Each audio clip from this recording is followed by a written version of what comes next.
Okay, so we've been talking about energy, and today what we're going to do is we're going to be talking about conservation of energy. So before today, we talked about we had potential energy at a situation, or maybe there was kinetic energy at a situation, or maybe there was a situation where the spring was stretched and it had potential spring energy. Now what we're going to do is we're going to be talking about conservation of mechanical energy.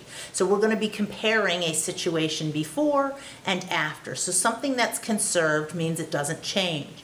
So conservation of mechanical energy just means that the mechanical energy doesn't change. So in this case, we're going to be talking about a before situation versus an after situation. So similar to when we did momentum, we talked about the momentum before versus the momentum after. So what we're going to do is we're going to have some sort of situation, like a person on a high dive. We're going to talk about the energy here, and then after the person dives down, we're going to talk about the energy at the bottom. So we're going to be comparing two situations in time. So we're going to talk about the initial energy will be conserved, or it won't change till the final energy. Initial is going to equal final. Now we did this already with momentum, so you should be used to the situation. The one key thing here is that no friction can take place. And we'll talk about friction later on, but right now, initial energy equals final energy if no friction is going on. Because friction produces work and takes away energy, and we'll talk about that later. So the initial energy is going to be the initial kinetic energy plus the initial potential energy, and we can talk about the spring potential or the gravitational energy. And it's going to equal the final kinetic energy plus the final potential energy. And then if we use these equations, kinetic energy 1/2 mv squared plus mgh is going to equal 1/2 mv squared plus mgh. The only things that change from the before to the after is going to be your velocity and your height. So you're going to go from the initial velocity over here to some final velocity, and initial height to some final height. So you have two things changing here. Now in some situations you might not have both things going on, but we'll work on some problems. Okay, so let's start on an example. We have, starting from rest, we have a child on a slide. He zooms down a frictionless slide from an initial height of 3 meters. So our given situation, our height is 3 meters. Okay? And we want to know what is the speed at the bottom of the slide, assuming her mass is 25 kilograms. So we're going to have mass is 25 kilograms. And our unknown is going to be the velocity at the end, velocity final. So what we're going to do is we're going to have this situation is going to be our before. Okay, so this person's on top of the slide. Well, what energy does she possess up here? So I like to add them all and then take it away. So we have kinetic energy, initial, plus potential energy, initial. Okay, well, does she have kinetic energy? It says she starts from rest. That means the initial velocity is 0, so this goes away. And her potential energy is going to be mgh initial. Well, it's going to equal the after situation. Well, after is right here. What's going on here? Well, it's going to equal kinetic energy final plus potential energy final. Okay? Well, now she's at the bottom, so her potential energy is 0. So it's going to equal her kinetic energy, which is 1/2 mass times velocity final squared. And this is what we're looking for. So if we do a little bit of calculations here, now some of you might see right away that there's a mass on both sides and we can cancel it out. But if you didn't see that, then you could calculate it with it in here.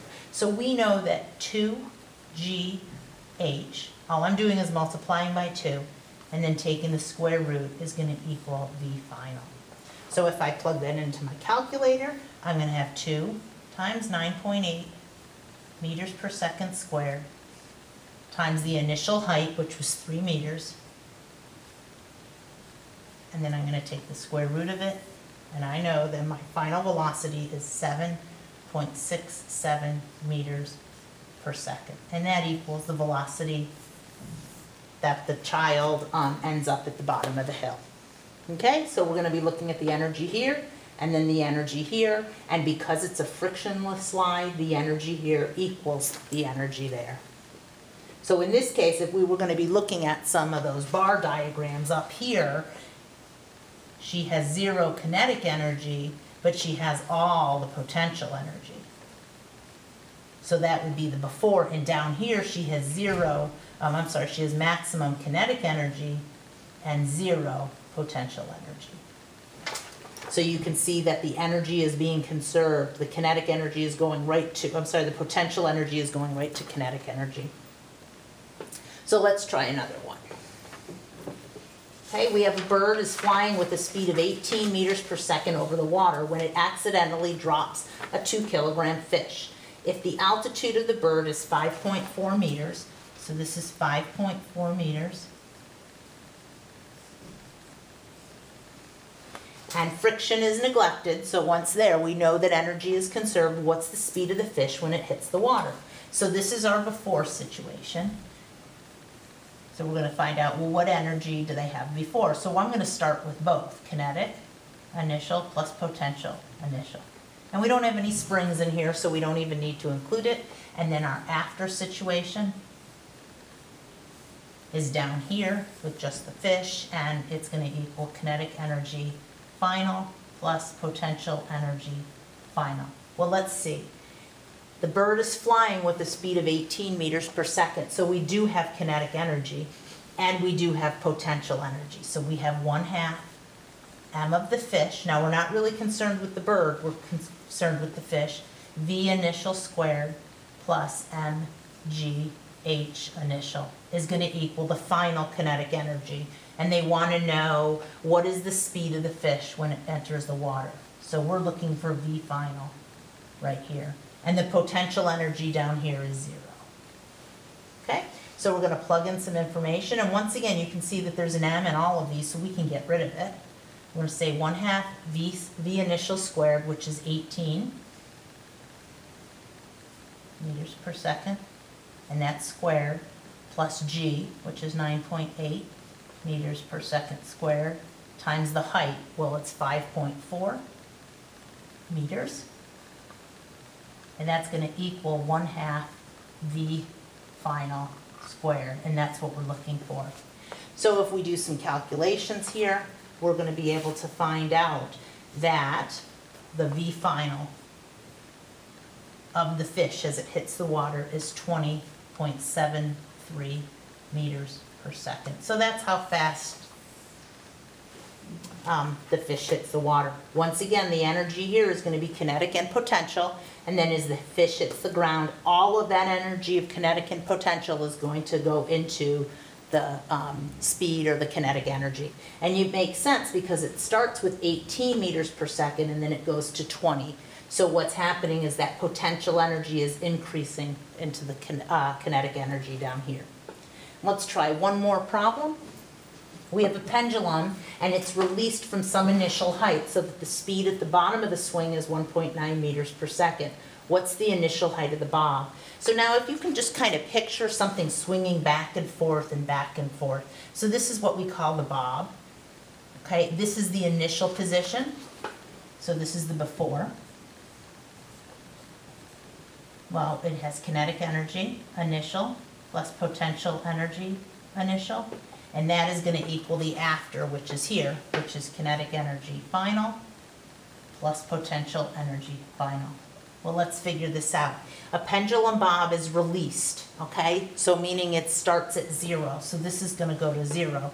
And potential energy is mg and then h initial. Well, at the very bottom here, it's going to have 0 potential energy, but it's going to have the kinetic, 1/2 mv final squared. Once again, the masses come out, and we're looking for what is the initial height, which is h.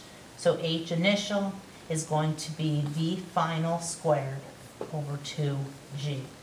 Well, v final, it says it is 1.9 meters, 1.9 meters per second, and then we're going to square that whole thing, divided by 2 from the 1/2 and times 9.8. And if we do some calculations in our calculator, we end up with a height of 0.18 meters. So that means the energy up here has to equal the energy down here. And up here, it only has potential energy, and down here, it only has kinetic energy. Okay, so that should give you enough information. Don't forget the assignment, and then tomorrow we're going to work on some problems in class on conservation of mechanical energy.